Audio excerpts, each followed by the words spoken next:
되겠습니다. 자, 살아있는 믿음은 무엇일까? 저는 그 설교 말씀을 설교할 때, 보통 어떻게 설교를 하느냐면, 여러분들은 설교를 그냥 평범하게 들으시지만, 저는 준비를 참 많이 해야 됩니다. 첫째로다가 이제 본문 연구를 합니다. 본문을 철저하게 단어 하나하나의 뜻을 한번 이제 분석해냅니다. 이 단어가 뜻이 정확한가, 또 그 시대 상황은 어떠했을까, 그런 시대 상황을 또 연구를 합니다. 요걸 연구한 다음에 요것을 마태, 마가, 누가, 요한복음을 다 봅니다.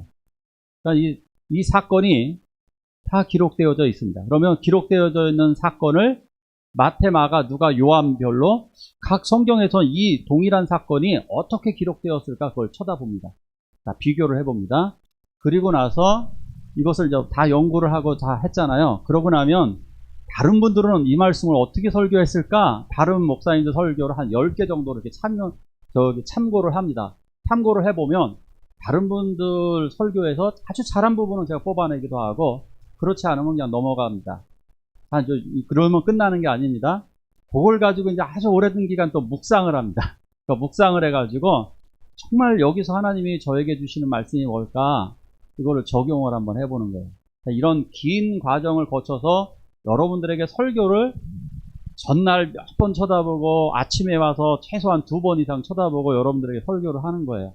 여러분들은 그날 졸게 되면 저는 허무한 겁니다. 마치 여러분들 2주 동안 열심히 음식을 준비했는데 여러분들이 안 먹어요. 그러시면 진짜 허무한 거죠. 밥 한 숟가락 딱 먹고 자, 오늘 하나님의 말씀을 전하겠습니다 하는 순간 여러분들이 졸시면 여러분들 딱 한 숟가락 떠먹고 안 먹는 격이 되는 거예요. 그러니까 정말 잘 드셔야 되고, 그래서 이렇게 말씀을 드리는 거예요. 설교 한번 듣고 이렇게 운전이나 뭐 화장하거나 여러분들 이렇게 세수하거나 뭐 그럴 때 한 번 더 들으시라는 거예요. 한 번 더 듣고 누군가에게 전해주시게 되면 되게 은혜가 될 줄 믿습니다. 그럼 저도 새 힘이 나게 될 것입니다. 자, 그런 측면에서 보면은, 자, 이것이 이제 사중창으로 들려요. 사중창으로 굉장히 멋진 하모니가 된단 말이에요. 그러니까 예를 들어서 한번 독특한 표현 한번 볼게요. 여기서 보니까 이제 오늘 말씀 보니까 호수로 표현했어요. 호수. 근데 마태하고 마가는 어떻게 표현했을까요? 마태하고 마가는 이걸 바다로 표현해 놨어요. 왜 그럴까요? 마태하고 마가는 그 동네 살다 보니까 저게 호수가 바다로 보이는 거예요. 이게 사실 호수예요. 민물이고 그렇게 크진 않아요. 근데 이게 마태나 요한이나 뭐 이런 사람들 눈에는 이게 호수로 보이지 않고 바다로 보여갖고 이거 갈릴리 바다라고 표현합니다. 근데 누가는 사도 바울과 함께 바다를 다 돌아다녔잖아요. 전 세계를. 누가는 외국 사람이에요. 누가는 외국 사람이다 보니까 외국을 전 세계를 돌아다녀 보니까 이게 어떻게 보이느냐? 이득희 집사님 말로 쬐깐하게 보여요. 쬐깐하게 보이는 거니까 이게 호수로 보여져서 호수로 표현을 하는 겁니다. 자, 이런 것을 이렇게 보면 되게 그래서 은혜가 되고 다양하게 보는 거예요. 아, 그렇구나. 자, 이 깊이 있는 말씀을 한번 들어가 보도록 해보겠습니다. 여기 보니까 여기에서 예수님께서 잠이 드셨다 이렇게 되어져 있습니다. 한번 좀 더 들어가 볼까요? 예수께서 38절 같이 한번 읽죠. 시작.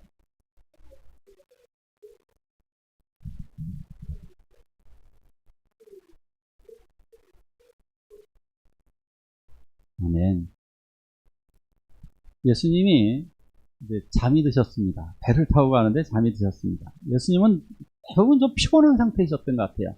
성경을 읽어보면 뭐 새벽에는 기도하시고 새벽부터 뭐 밤이 맞도록 기도하신 적도 있고요. 새벽 일찍 일어나서 이제 기도하는 게 습관으로 그랬다고 그랬었거든요. 또 습관을 쫓아 감람산에 가신 이런 거 보면 가서 막 기도하셨다는 얘기가 너무너무 많이 나와요. 그러니까 늦게까지 기도하시든가 새벽 일찍 기도하시고 하루 일과가 시작되는데요. 정신없습니다. 사람들이 계속 몰려드니까 뭐 식사할 겨를도 없었다 이런 장면들이 굉장히 많이 나옵니다. 그럼 예수님은 피곤하신 상태였기 때문에 설교하실 때도 어떻게 설교하셨냐면은 사람들이 하도 밀려드니까 배를 띄워서 이렇게 설교를 하셔요. 설교한 다음에 오늘 본문도 자세히 연구해 보면요, 그대로 그냥 출발하는 거예요. 사람들이 따라올 것 같으니까 배에서 이렇게 띄워서 설교하신 다음에 야 가자.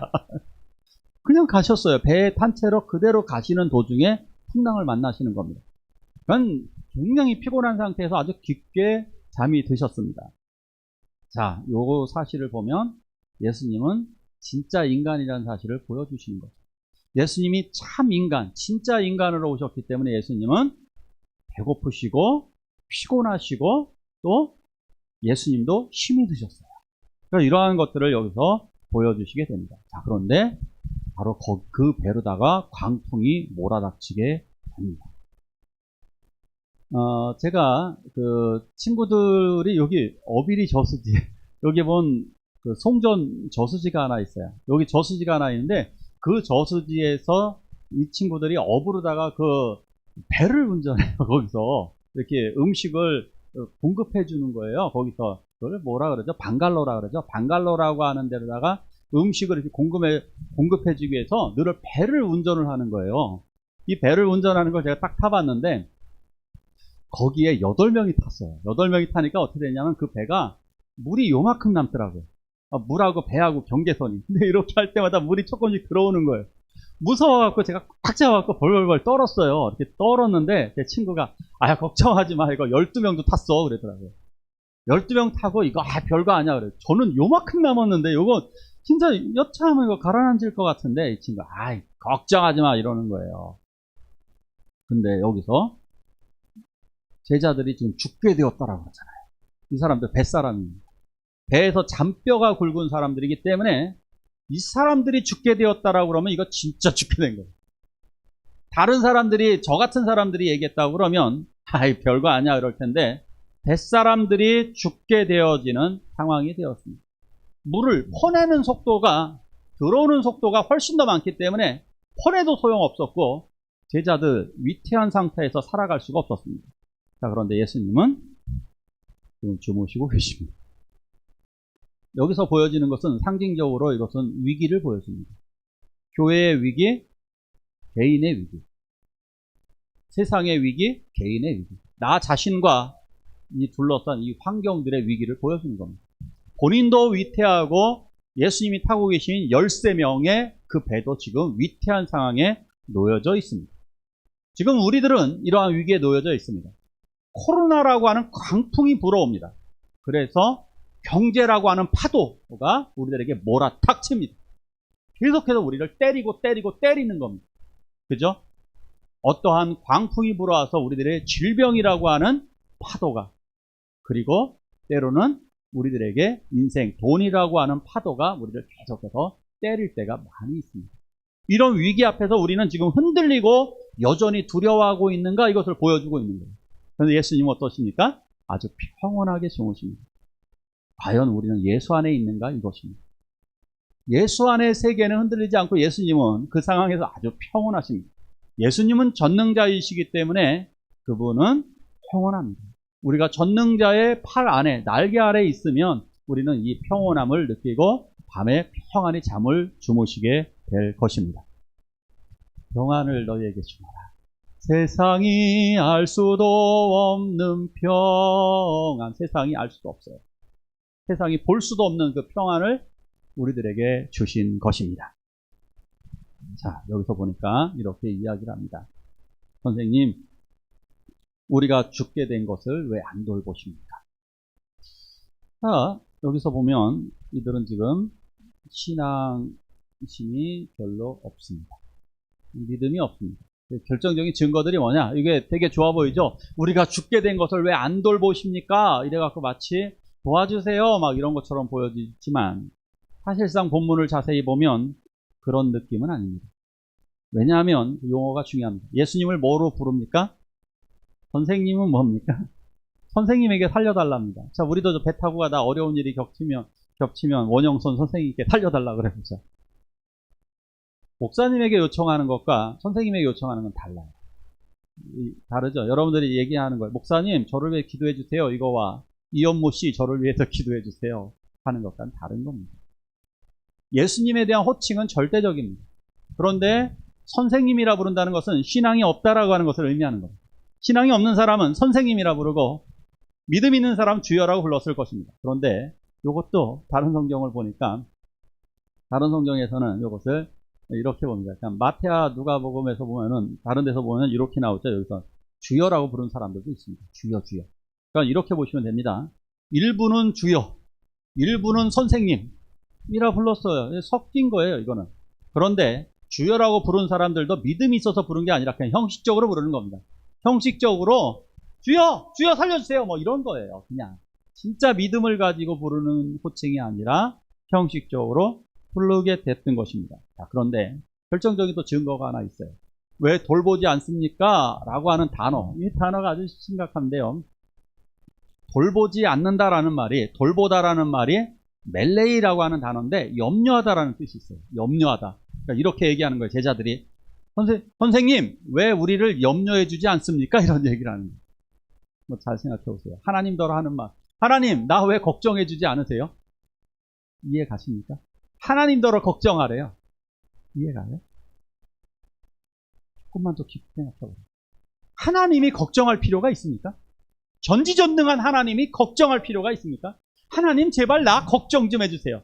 하나님이 무능한 하나님인 거죠. 예수님더러 날 걱정해달라는 얘기는 예수님은 무능하다는 얘기를 하고 있는 거예요.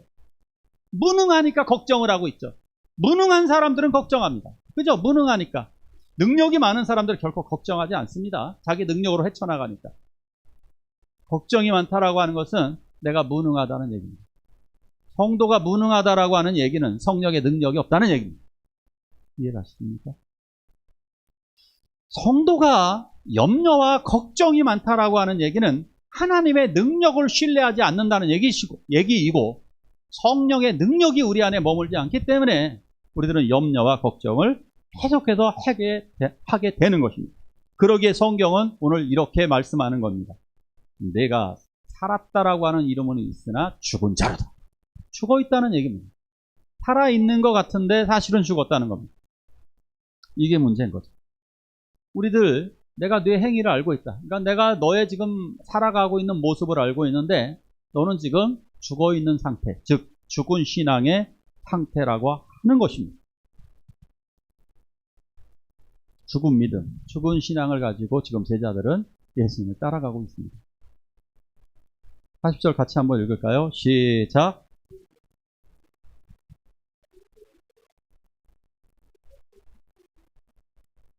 아멘. 전에 한번 이 본문 가지고 설명한 적이 있습니다. 근데 다른 부분에서 보면 이것을 마태복음에서는 올리고 피스토이, 제가 이렇게 예전에 설계했던 적이 있어요. 찾아보시면 있을 거예요. 아마 유튜브에도 올리고 피스토이, 그러니까 믿음이 적은 자들아 이런 뜻이거든요. 피스토이는 믿는 자고 올리고는 적다는 얘기예요. 믿음이 적은 자들아, 올리고 피스토이 이런 말인데 믿음이 없는 자를 아주 엄하게 지금 꾸짖고 계십니다. 이것도 앞뒤로다가 이것도 달라요. 그러니까 두 번 나오신 것 같아요. 그러니까 두 번 말씀하신 것 같아요. 그러니까 맨 처음에 왜 너희가 믿음이 없느냐? 야단을 치시고 풍랑을 잔잔케 하셨는데 또 여전히 막 벌벌 떨고 있으니까 또 한 번 더 말씀하신 것 같아요. 이것도 아마 두 번 정도 말씀하신 것으로 보여지는데 자, 문제는 이겁니다. 너희가 어찌하여 무서워하느냐 이거. 이게 그냥 어찌하여 무서워하느냐 이거 아니라고 말씀드렸어요. 왜 무서워해? 이겁니다. 너희가 왜 무서워하느냐? 이렇게 강하게 얘기하시는 겁니다. 왜 그럴까요? 자, 믿음의 반대말이 중요합니다. 믿음의 반대말은 냉정히 얘기하면 불신앙입니다. 그런데 이건 불신자들과의 얘기고 믿는 사람들에게 믿음의 반대말이 뭘까요? 두려움입니다. 염려와 두려움. 믿음의 반대말입니다. 믿음을 사라지게 하는 것은 염려고 두려움입니다. 두려움과 염려가 가득한 사람들은 하나님의 사랑이, 하나님의 능력이, 하나님의 믿음이 그 안에 거하지 않는 것입니다. 그러기에 두려움이 이것을 지배하는 실상은 죽어있는 믿음, 죽어있는 성도가 되는 것입니다. 살아있는 믿음을 소유하셔야 됩니다. 살아있는 믿음은 두려움을 깨버립니다. 아주 간단하게 이렇게 생각하시기 바랍니다. 두려움이 나를 깨는가? 내가 믿음이 두려움을 깨는. 두려움이 믿음을 깨버리느냐? 믿음이 두려움을 깨. 자, 내 인생을 한번 보십시오. 지금 나의 믿음이 나의 두려움을 깨고 있는가? 아니면 그 두려움이 내 믿음을 다 깨버렸느냐? 지금 너희 믿음이 어디 있느냐? 이렇게 말씀하셨잖아요. 믿음이 다 깨져버렸어요. 두려움. 더 이상 두려움에 깨져버렸어. 지금 존재하지 않는 상태가 되어버렸던 것입니다. 자, 여러분들에게 좀 재미나게 한번 이야기해 볼게요. 우리들은 지금 걱정이와 살고 있습니다. 징글징글합니다. 선율이가 교통사고를 당했을 때 이제 여기에 상처가 이쪽이 좀 심하게 이렇게 있었죠. 그래서 여러 반을 꿰매고 그랬는데 그때 저는 걱정과 염려가 있었습니다. 선율이가 그 얼굴로 어떻게 살아갈까? 이거 걱정 컸어요. 지금 어떠십니까? 그냥 잘 살아가고 있습니다. 제가 염려하고 제가 걱정했던 것들 하나님이 다 날려버리셨고 사라지게 만들어 주셨습니다. 할렐루야. 자, 그런데 우리들 지나간 거 다 생각해 보세요. 우리가 살아가면서 여태까지 99.9%가 다 염려 걱정이었는데 우리들 굶주렸습니까? 우리 길거리에 내앉았습니까? 우리가 지금 무엇을 하고 있냐고요. 그런데 우리가 문제가 뭐냐 지금 걱정이와 살고 있어요. 걱정이와. 소망이와 사시기를 축원합니다. 소망이와 살아야지 왜 걱정이와 사냐고. 아무 의미 없는 내 인생을 좀먹고 내 인생을 썩게 만들고 나에게 질병, 모든 병의 근원이 걱정과 염려잖아요. 근데 왜 걱정이하고 염려하고 살고 있냐고요. 지금 걔 갖다 버리세요. 소망이와 사시기를 축원합니다. 그 아름다운 소망이하고 살아야지. 그러기에 기억하십시오. 나의 살아있는 믿음은 두려움을 깨버립니다. 두려움이 나를 깨는 게 아니라 살아있는 믿음이 두려움을 깨버리게 될 것입니다. 자, 또 읽어볼까요? 시작.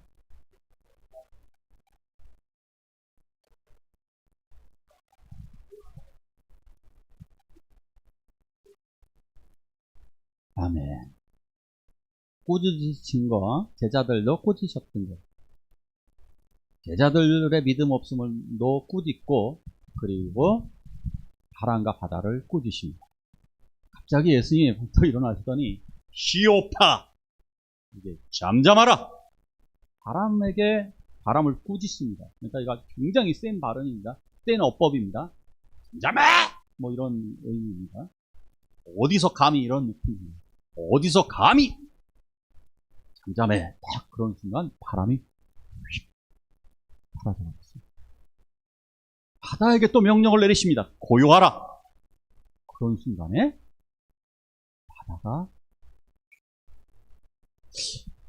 바다는요, 바람이 멈춰도 너울이 남아있습니다. 아직 여울 지는 거 이게 이렇게 흔들거리는 게 남아있습니다. 그 놀랍게도 바다에게 고요해 하는 순간에 멈춰졌어요. 놀라운 하나님의 능력 우리 주님이 가지고 계십니다. 할렐루야. 자, 이런 능력의 예수님, 그 단 한마디 말로 그 거센 바람이 슉 사라지고 그 일렁이던 파도가 단순간에 딱 멈춰지는 놀라운 능력의 주님이 우리와 함께 계십니다. 네, 그러기에 걱정과 두려움이 생길 때마다 어떻게 하라고요? 기도하시기 바랍니다. 그 순간 기도하는 거에 우리 믿음을 가지고 아무것도 두려워 마라. 아무도 여러분들 일하시다가 이거 기도할 수 있잖아요. 이거 누구나 하실 수 있잖아요. 운전하다가도 기도가 되잖아요. 걸어가면서 기도되잖아요. 걱정되어지는 거 있잖아요. 기도하세요. 뭘 걱정하냐고. 기도하면 되잖아요. 걸어가면서. 다 되잖아요. 공부하는 도중에도 걱정돼. 그 순간 잠깐이라도 기도하세요. 눈 뜨고 기도하셔도 되잖아요. 그리고 사람이 아무도 없다면 찬양하세요. 기도하신다면 어떻게? 아무것도 두려워 말라. 주 너의 하나님이 지켜주시니 놀라지 말라. 뭘 하셔요? 찬송가 부르시면서 이겨내시기를 축원합니다. 자, 그렇게 놀라운 일, 갑자기 바람이 멈추고 파도가 잔잔해진 것을 보자. 갑자기 생각해 보세요. 그냥 한순간에서 뭐 1초 만에 사라졌으니까 1초도 안 들렸을지도 모르죠. 그냥 단순간에 딱 사라진 이 놀라운 것을 바라본 제자들, 도대체 이분이 누구란 말일까? 아까는 죽을 게 두려웠는데요. 이제 예수님이 더 무섭습니다. 사실은 이게 맞아요. 예수님에 관한 두려움. 그거 우리 경외심이라고 해요. 진짜 무서운 건 예수님. 그러기 때문에 다른 건 더 이상 무서운 게 아니에요. 진짜 무서운 대상이 한데 뭘 더 무서워요. 제 친구가 아주 엉뚱한 소리 하는 친구 하나가 있어요. 친구 하나가 손이 아파가지고, 손가락이 아파가지고, 손가락 아파 이러면 이 손가락 안 아픈 법을 알려주겠대요. 어떻게 하면 될까요? 망치다가 더 이쪽을 어깨를 막 내려치는 거예요. 어떻게 돼요? 이 손이 안 아프고 여기가 더 아파요. 더 아픈 데가 있으면 그건 안 느껴지거든요. 하나님이 더 두려우면 세상 것은 더 이상 두려운 게 아닙니다. 그래서 그 하나님을 향한 진짜 두려움을 가지라. 진짜 두려움은 뭐냐? 하나님이 나를 살리시고 죽이시고, 그러기에 주의 권능의 손에 맡겨둬요. 그러니까 무엇이 두렵냐 이거예요. 가장 두려운 하나님이 가장 나를 그 가장 사랑의 손길로 지켜보시는데, 심판의 손길로 지켜본다면 진짜 무섭지만, 그 하나님이 은혜와 긍휼, 사랑의 눈으로 우리를 지켜주시고 그 팔로 우리를 안아주시는데, 내가 무엇을 두려워하리요? 더 이상 두려울 것이 없습니다. 귀신을 쫓아내고 모든 것을 꾸짖고, 그리고 이 세상을 잠잠케 하시는. 자, 그래서 예수님의 능력을, 예수님이 일으키시는 기적을 세 가지로 표현합니다. 다시 한번 여러분들 외우시기 바랍니다. 제가 설교 중간중간에 이렇게 말씀을 해도 성경 공부나 뭐 할 때 이렇게 가르치시면 다 백지 상태가 돼요. 날마다 새로워요. 이러면 안 되십니다. 첫째, 기적. 따라 하셔야 합니다. 기적, 이걸 이적이라 그래요. 이적. 두 번째, 표적. 세 번째, 능력. 자, 구분하라 그랬어요. 첫 번째, 이적, 기적. 그 기적이 뭐냐? 미라클. 이 미라클이라고 하는 것은 뭐냐면 이런 거예요. 하나님이 사랑을 하셔서 고쳐주시는 것을 얘기해요. 여러 가지. 사랑을 해서 고쳐주시는 것. 예를 들면, 그 혈루병 앓는 여인, 이런 것. 이 불쌍한 분 고쳐주는 것. 이런 거 다 이적이에요. 이게 능력이에요. 자, 그런데 메시아의 표적이 있어요. 표적은 뭐냐? 사인, 신호가 있다는 거예요. 메시아의 신호가 무엇이냐? 그 표적은 귀신을 쫓아내요. 안진뱅이가 일어나고, 눈먼 자가 눈을 뜨고, 지난번에 오병이어의 기적. 이런 것들은 표적이라고 그래요. 그래서 물로 포도주 만드는 거. 저분이 우리의 구원자 메시아구나 라고 하는 메시아를 보여주기 위한 표적이 있어요. 그러니까 의도적인 거예요. 굳이 안 일으켜도 되는데, 물로 포도주 만드는, 굳이 그런 이적 일으키실 필요가 뭐 있어요? 포도주가 떨어졌대요. 더 사오리라 그러면 되잖아요. 그건 주인이 알아서 할 일이지. 그때 그랬잖아요. 마리아가 그 주인이 아니잖아요. 마리아가 손님이란 말이에요. 근데 거기에서 굳이 그런 거 할 필요가 없어요. 오병이어의 기적 안 일으켜도 돼요. 그러니까 자기네들이 가서 알아서 하셔도 돼요.